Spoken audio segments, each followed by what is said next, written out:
Now, for many years now, Democrats have realized that the only way to turn their radical plans into a reality is to take more power and money from the American people and give it to Washington.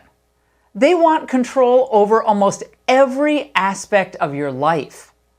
We can't drive our SUVs and, eat as much as we want and keep our homes on 72 degrees at all times. Can't do any of those things, he said back in 2008, and all these years later, we see Obama's heirs carrying on his mission control.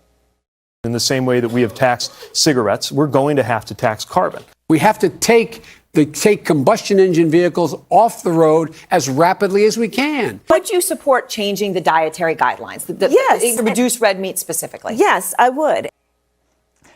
Now, remember, the left believes that America isn't exceptional, it's systemically racist, and that means we shouldn't be any better off than the rest of the world.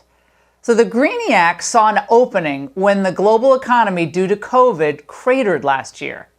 Because of the lockdowns, closures, and reduced demand, carbon emissions fell by about 2.6 billion metric tons, which was a 7% drop from the year prior.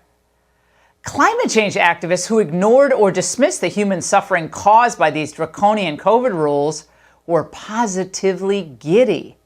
That kids were harmed from the cancellation of in-person learning and athletics was simply not relevant, given the left's larger long-term goal of reducing America's carbon footprint.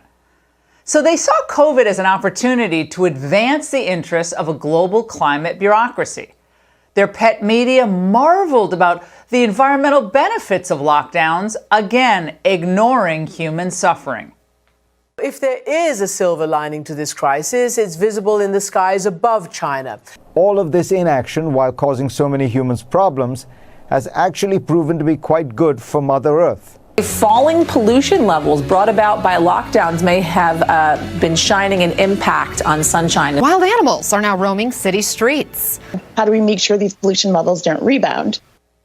So the longer you were behind closed doors, not commuting to work, not going to church, not traveling to see family, the happier those people were.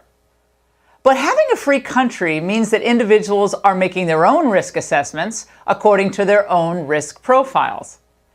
The Greeniacs hate that. They much prefer to order you around, or if that's not possible, to frighten you into abandoning your own common sense. So mindless COVID fear-mongering kept suburban women double-masked on running trails and sent urbanites to Amazon Prime for all their grocery orders. My favorite is when they were frantically wiping down their bananas and their egg cartons worried about COVID. The virus can live on surfaces, for example, steel and plastic for up to 3 days. We're just going to clean all the virus off here. Don't need to do too much. It's a pretty sensitive virus. For cardboard, it's typically going to be closer to 24 hours. Of course, none of that was true, right? But he did do a good job of cleaning. And Biden's attempt to take credit for this notwithstanding, it was Trump who greenlit Operation Warp Speed. Yet now we see the usual suspects lining up to exploit another hyped crisis. Of course, I'm talking about climate change. And the end goal is the same. They want more of your money and your freedom. And if they have to take extreme measures to accomplish this, oh, they will, unless we're ready for them. So if we apply the lessons learned in our battle against the COVID lockdowns, I'm confident we can stop them and we can win this.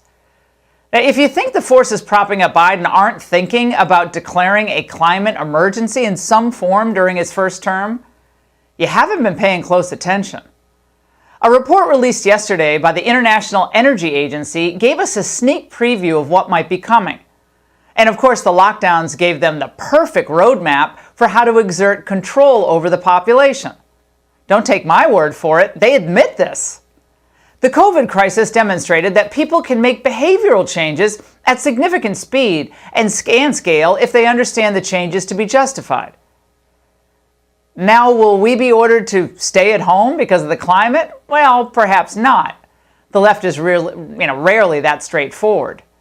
But even without government stay-at-home orders, there are a lot of ways for the left to effectively lock you down, like through gasoline shortages, skyrocketing fuel prices, phase-outs of gas-powered cars, just to name a few. In fact, the IEAE's bucket list of climate controls includes carbon taxes, fuel taxes, limiting air travel, reducing speed limits, phasing out gas-powered cars, and many more agenda items. Doesn't that just sound grand? San Francisco, among other cities, is seriously considering implementing congestion pricing with fees as high as $14 for every car entering the city. New York and DC are already squeezing cars out by expanding bike and pedestrian lanes. Hawaii, they've already declared a climate emergency there. And the far left is already pressuring Biden to declare one on a national scale. AOC and Bernie Sanders introduced legislation back in February, in fact, to do just that. But we cannot let the politicians or the bureaucrats abuse their authority again. No more never-ending states of emergency, no more executive orders to shutter businesses and schools.